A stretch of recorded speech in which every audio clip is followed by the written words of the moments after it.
আমরা যে ছবি দেখাচ্ছি দেখতেই পাচ্ছেন যে সুকান্ত মজুমদার তিনি নির্বাচনী প্রচারে বেরিয়েছেন। দলীয় লিফলেট বিলি করতেও দেখা যাচ্ছে তাকে। উপস্থিত জনসাধারণের মধ্যেই তা বিলি করছেন সুকান্ত মজুমদার। অন্যদিকে উত্তর দমদম কেন্দ্র বামেদের প্রার্থী হিসেবে সুজন চক্রবর্তী তিনি নির্বাচনী প্রচারে সারছেন। তন্ময় ভট্টাচার্য তারাও রয়েছেন, একই সঙ্গে দলীয় কর্মী সমর্থকরা তারাও রয়েছেন। অনুপম আমাদের প্রতিনিধি এই মুহূর্তে আমাদের সঙ্গে। অনুপম,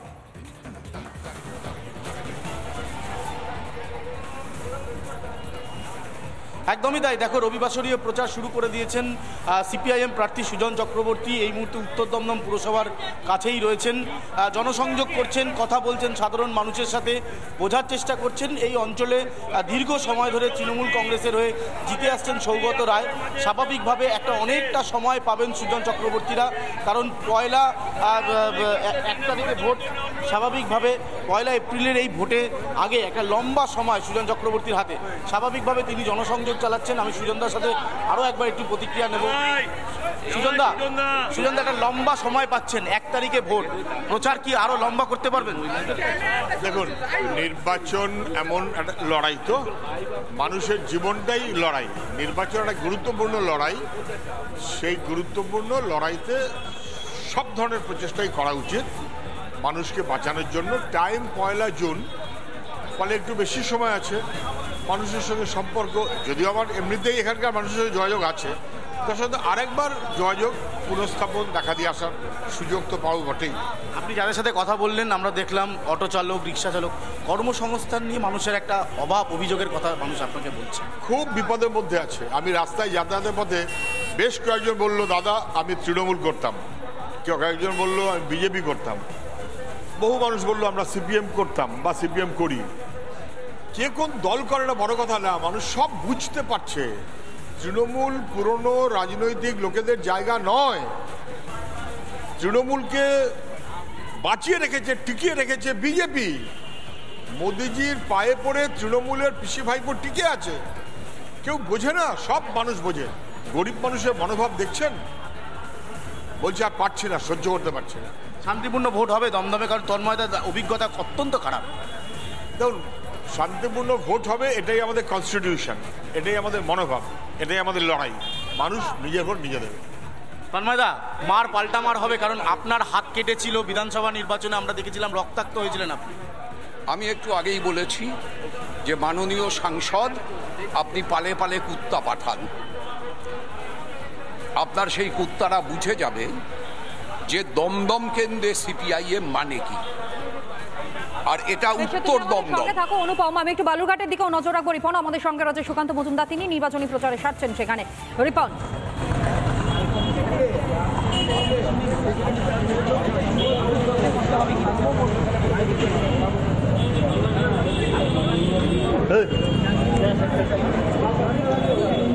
আর বাংলা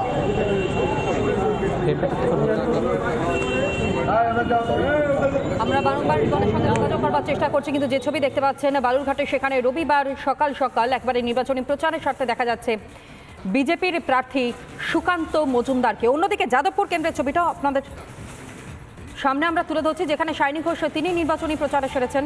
অন্যদিকে মনোজ টিগ্গা আলিপুর দুয়ার থেকে তিনি বিজেপির টিকিটে প্রতিদ্বন্দ্বিতা করছেন, সেখানেও নির্বাচনী প্রচারের স্বার্থে দেখা যাচ্ছে মনোজ টিগ্গাকে।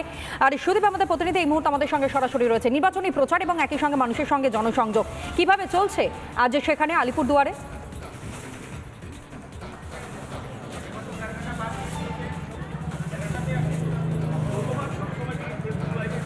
দেখো, এই আলিপুরদুয়ার জেলার যে বীরপাড়াতেই আমরা দেখাচ্ছি দর্শকদের যে মনোজ টিগ্গা কিন্তু বীরপাড়ায় যে বাজার সাপ্তাহিক হাট, এই সাপ্তাহিক হাটে বাজারে দোকানে কিন্তু প্রচার সারছেন। এখানকার দোকানে আসে, সাপ্তাহিক হাটে আসে ব্যবসায়ী ও ক্রেতাদের কিন্তু প্রচার চালাচ্ছেন।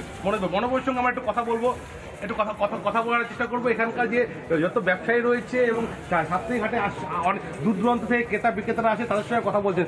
মনোজবাবু, বীরপাড়া সাপ্তাহিক হাটে প্রচার চালাচ্ছেন, কি বলবেন, কত হারা পাচ্ছেন? দেখুন, আমরা বীরপাড়া হাটে ছোটবেলা থেকে আসি। মায়ের আঙ্গুল ধরে আমরা সবসময় বীরপাড়া হাটে আসতাম। সেটা অনেক পরিবর্তন হয়েছে এখন। সুতরাং কাছাকাছি বাড়ি থাকার ফলে বীরপাড়া হাট থেকে আমাদের মানে একটা অ্যাটাচমেন্ট রয়েছে, সম্পর্ক রয়েছে। যত ব্যবসায়ীগণ আছে, অন্য যারা, সবার সাথে একটা সুসম্পর্ক রয়েছে। সেই সূত্রে আজকে সবার সাথে একটু দেখা সাক্ষাৎ করা, আবেদন করা যে আমি দাঁড়িয়েছি আপনারা অবশ্যই সহযোগিতা করবেন। সবাই বলছে যে না, আমরাই প্রথমবার মাদারিহাট বিধানসভা থেকে একজন, মানে আমি এমনি দুবার এমপিতে দাঁড়িয়েছি 2004 2009, কিন্তু জেতার লক্ষ্যে কিংবা একটা ভালো জায়গায় যাওয়ার লক্ষ্যে সেটা মানে মাদারিহাট পায়নি। কুমারগ্রাম এমপি পেয়েছে, সিটিং এমপি পেয়েছে, কালচিনি পেয়েছে, নাগরাকাটা পেয়েছে, আলিপুরদুয়ার পেয়েছে, কিন্তু মাদারিহাট পায়নি। তাতে সাধারণ মানুষের মধ্যে প্রচুর উচ্ছ্বাস রয়েছে যে না, এইবার আমাদের এইখানে আমাদের এলাকাতে একজন এমপি হবে। তাতে মানুষের মধ্যে প্রচুর উৎসাহ রয়েছে, ব্যবসায়ীদের মধ্যে। ব্যবসায়ীরা কি সমস্যা তুলে ধরছেন ব্যবসায়ীরা ক্ষেত্রে? দেখুন, বীরপাড়াতে একটা ড্রেনেজ সিস্টেম রয়েছে, ড্রেনেজ সিস্টেমের অভাব রয়েছে, জল নিকাশির ব্যবস্থা সঠিকভাবে নেই, রাস্তাঘাট সঠিক ব্যবস্থা নেই। আরও যেটা বীরপাড়ার সবচেয়ে জ্বলন্ত ইস্যু রয়েছে সেটা ফ্লাইওভারের ডলোমাইট সাইডিং। সবারই একটাই দাবি রয়েছে, আমারও দাবি রয়েছে, এবং তার জন্য আমি কাজ করে যাচ্ছি। আশা করি এটা অবশ্যই পূরণ হবে। আর বীরপাড়া মানুষের যে অপেক্ষা আকাঙ্ক্ষা ফ্লাইওভারের, এটাও অবশ্যই পূরণ হবে। শুধু রাজ্য সরকারকে কোঅপারেশন করতে হবে। তুমি আমাদের সঙ্গে থাকো। অন্যদিকে আপনাদেরকে দেখাচ্ছিলাম বালুরঘাটে নির্বাচনী প্রচার। সুকান্ত মজুমদার তিনি উপস্থিত। রিপন আমাদের সঙ্গে রয়েছে এই মুহূর্তে। রিপন,